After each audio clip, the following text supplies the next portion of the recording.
Hi friends, welcome to LSY she farm. Friends, ఇప్పుడు మనం ration కార్డుల గురించి మాట్లాడుకుందాం. అయితే ఈ ఛానల్లో రేషన్ కార్డుల గురించి మాట్లాడడం ఏంటని చాలామంది అనుకుంటారు.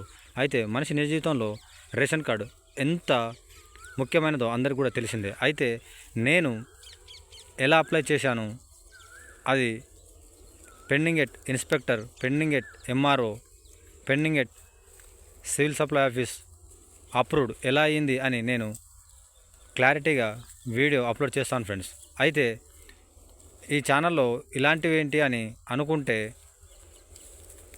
ఈ వీడియో డిలీట్ చేయడం జరుగుతుంది. లేదు, దీని గురించి చాలా ఛానల్లో అంటే గంటలు డైలీ ఈ న్యూస్ పైన చేస్తారు. ఇంట్రెస్ట్ ఉంటే కామెంట్ చేయండి. నేను అది ఎలా అప్రూవ్డ్ అయిందో నేను 3 minutesలో ఫాస్ట్గా పెండింగ్ ఉన్నప్పుడు ఎవరి దగ్గర వెళ్ళి అప్రూవ్ చేసుకోవాలో చెప్తాను ఫ్రెండ్స్.